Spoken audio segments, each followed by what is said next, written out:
आज हम एक ऐसे टॉपिक पर बात करने वाले हैं जिसके बारे में आपने कहीं ना कहीं सुना जरूर होगा।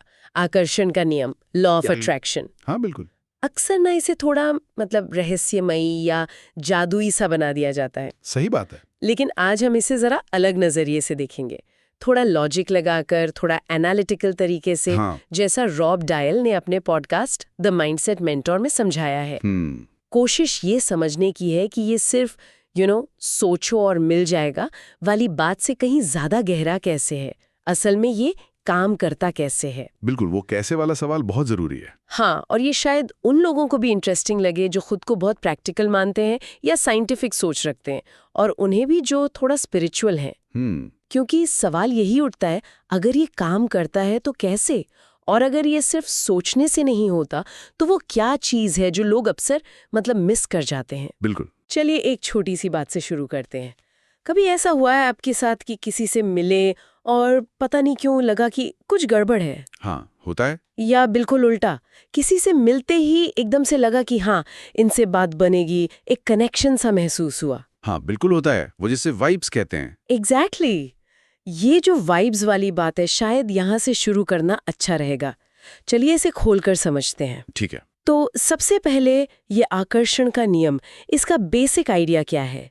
यही कि हम जिसके बारे में ज्यादा सोचते हैं वही मिलता है। हाँ, आमतौर पर यही कहा जाता है, और द सीक्रेट जैसी किताबों, फिल्मों ने इसे बहुत पॉपुलर भी किया है। लेकिन ये सूरज का सिर्फ एक हिस्सा है, और कई बार थोड़ा गुमराह करने वाला हिस्सा भी। अच्छा, कैसे? क्योंकि इसमें अक्सर ये साफ नहीं होता कि ये कैसे काम करता है, और एक बहुत जरूरी चीज, कर्म यानी एक्शन, उसे तो लगभग गायब ही कर दिया जाता है। हाँ, ये मैंने भी नोटिस किया है। मतलब सिर्फ सोफे पर बैठकर किसी महंगी गाड़ी के बारे में सोचने से वो दरवाजे पर नहीं आ जाएगी, है ना? जाहिर है। तो जब तक हम समझते नहीं कि कोई चीज काम कैसे करती है, उस पर गहरा यकीन करना वो मुश्किल होता है। सही कहा, सिर्फ चाहना काफी नहीं है। तो फिर ये कैसे काम करता है?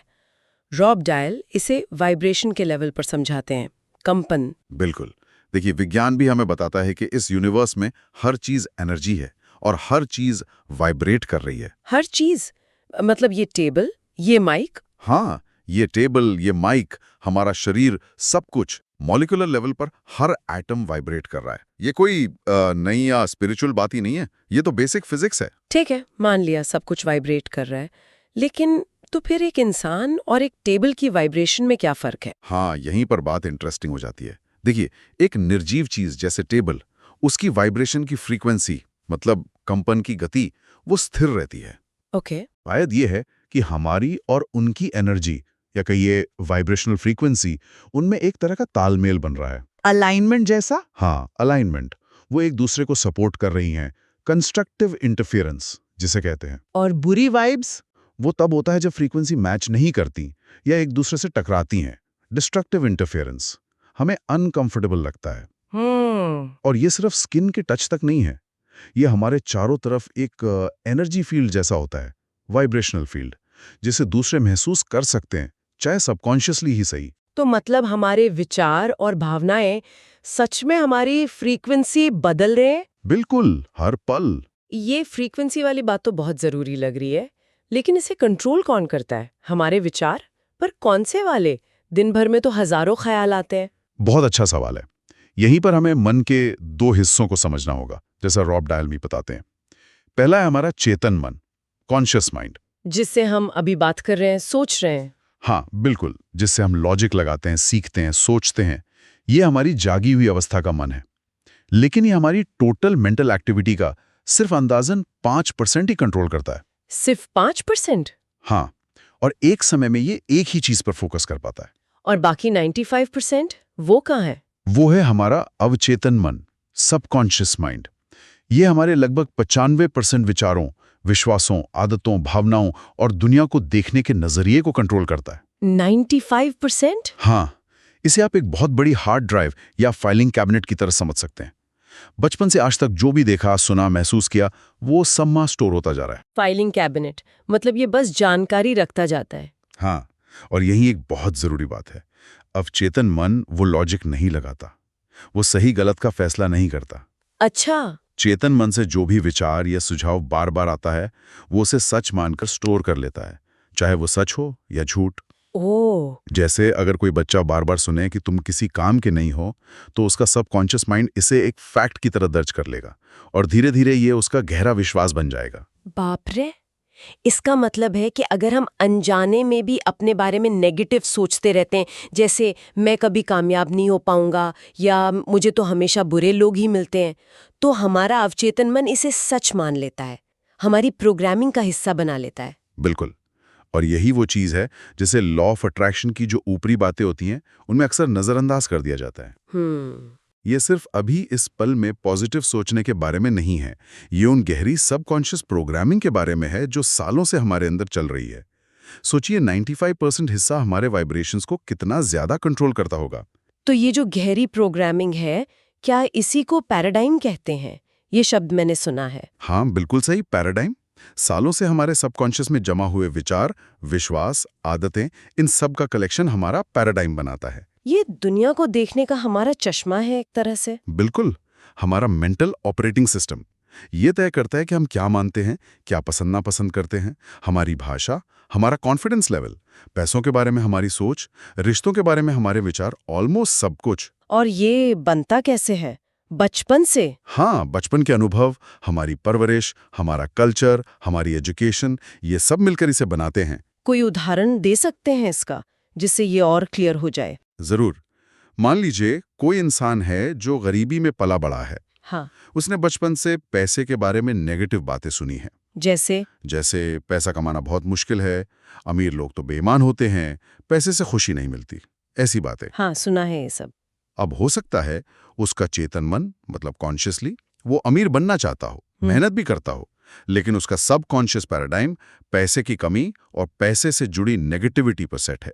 तो फिर क्या होगा? तो उसका वो पैराडाइम उसके विचारों, उसकी फीलिंग्स और सबसे जरूरी उसके वाइब्रेशन को कंट्रोल करेगा। वो अनजाने में शायद ऐसे डिसीजंस लेगा जो उसे अमीर बनने से रोकें। अच्छा। हो सकता है कोई अच्छी अपॉर्चुनिटी आए, लेकिन उसे वो ठीक ना लगे या वो उस पर शक करे। क्यों? क्योंकि वो उसके गरीबी के पैराडाइम से मैच नहीं कर रही। उसकी फ्रीक्वेंसी वो समृद्धि की फ्रीक्वेंसी से मैच नहीं कर रही, चाहे उसने पढ़ाई अच्छी की हो या नौकरी अच्छी हो। हाँ, यहाँ तक कि अच्छी पढ़ाई या अच्छी नौकरी भी इस गहरे पैराडाइम को अपने आप नहीं बदल देती। ये तो मतलब बहुत गहरी बात है। हम अनजाने में अपनी मनचाही चीजों को खुद से दूर कर सकते हैं, सिर्फ अपनी पुरानी प्रोग्रामिंग की वजह से। हाँ, और ये सिर्फ पैसे की बात नहीं है, रिश्तों में भी यही होता है। रिश्तों में कैसे? मान लीजिए किसी का बचपन का अनुभव अच्छा नहीं रहा, या उसने बार बार सुना है कि लोग भरोसे के लायक नहीं होते, या प्यार में तो धोखा ही मिलता है, तो उसका पैराडाइम बन जाता है कि रिश्ते सेफ नहीं हैं। अब वो कॉन्शियसली एक अच्छा, स्टेबल रिश्ता चाहेगा, लेकिन उसका सबकॉन्शियस माइंड और उससे निकलने वाला वाइब्रेशन ऐसे लोगों या सिचुएशन को अट्रैक्ट करेगा जो इसके इस गहरे विश्वास को कंफर्म करें। और अगर कोई अच्छा भरोसेमंद इंसान मिलेगा तो शायद उसे वो बोरिंग लगे या उस पे भरोसा ना हो पाए। बिल्कुल मुमकिन है, क्योंकि वो इंसान उसके सेट पैराडाइम या फ्रीक्वेंसी से मैच नहीं करेगा। उसे वो जाना पहचाना पैटर्न महसूस नहीं होगा, भले ही वो पैटर्न नेगेटिव क्यों ना हो। हमारा सबकॉन्शियस हमें जानी पहचानी चीजों की तरफ खींचता है। हाँ, चाहे वो हमारे लिए अच्छी हो या बुरी, कंफर्ट जोन कह लीजिए। तो अगर हमें अपनी लाइफ के रिजल्ट्स बदलने हैं, पैसा, रिश्ते, खुशी, तो सिर्फ इच्छा करने या सोचने से बात नहीं बनेगी। हमें अपनी वो गहरी प्रोग्रामिंग, वो पैराडाइम बदलना होगा। बिल्कुल सही, जड़ पर काम करना होगा। हमें अपनी फ्रीक्वेंसी बदलनी होगी। फ्रीक्वेंसी बदलनी होगी। हाँ, इसे आप रेडियो की तरह समझिए। आपका पैराडाइम तय करता है कि आपका रेडियो किस स्टेशन पर ट्यून है। अच्छा।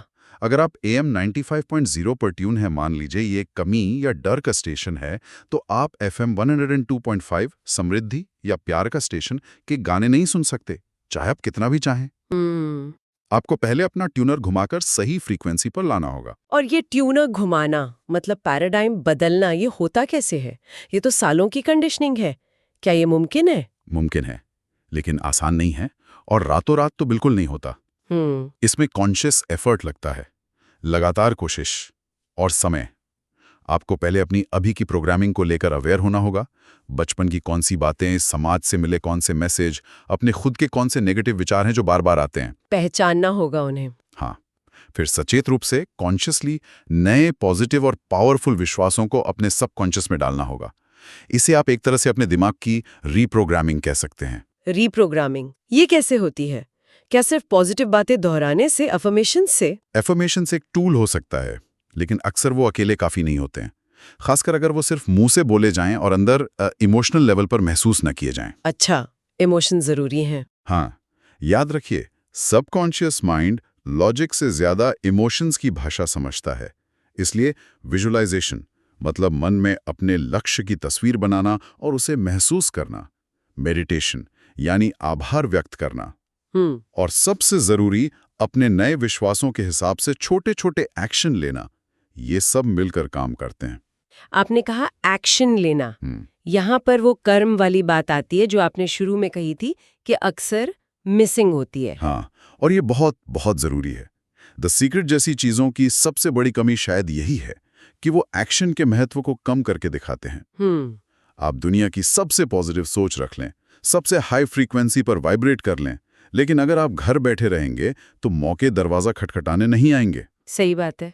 अगर बेहतर नौकरी चाहिए तो अप्लाई करना पड़ेगा, इंटरव्यू देने पड़ेंगे, शायद कोई नई स्किल सीखनी पड़ेगी।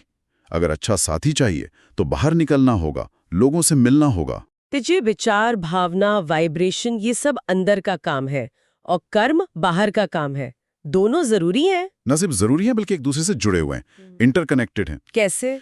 जब आप अपने पैराडाइम पर काम करते हैं, आपकी फ्रीक्वेंसी बदलती है, तो आपको नए आइडिया आने लगते हैं, आप सही लोगों से टकराने लगते हैं, आपको वो मौके दिखने लगते हैं जो पहले नहीं दिखते थे। अच्छा। लेकिन उन आइडियाज पर एक्शन लेना, उन लोगों से बात करना, उन मौकों का फायदा उठाना, ये कर्म है। अच्छा। एक्शन आपकी नई अंदरूनी वाइब्रेशन को बाहरी दुनिया में असलियत बनाता है।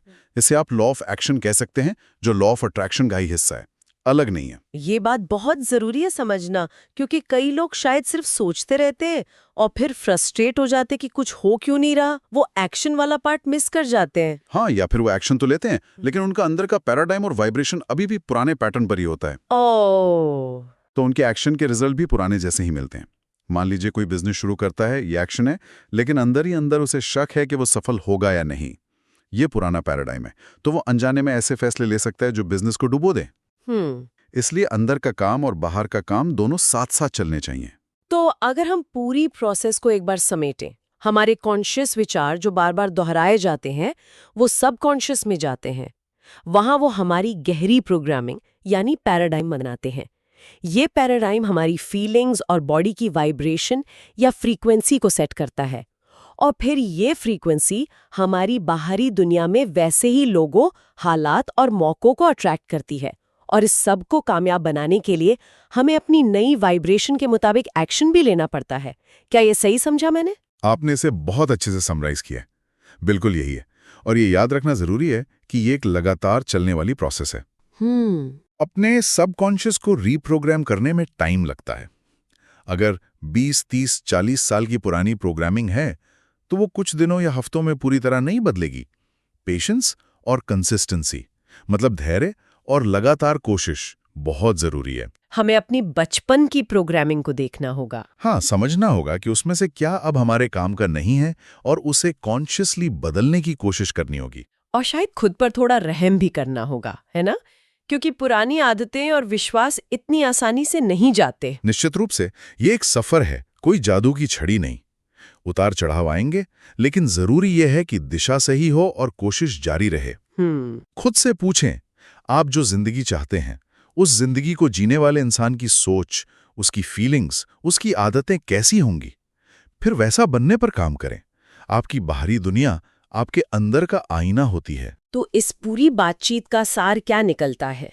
ये सिर्फ अच्छा सोचने के बारे में नहीं है, बल्कि अपने गहरे विश्वासों, अपने पैराडाइम को समझने और बदलने के बारे में है, जिससे हमारी एनर्जी, हमारी वाइब्रेशन, हमारी फ्रीक्वेंसी बदले।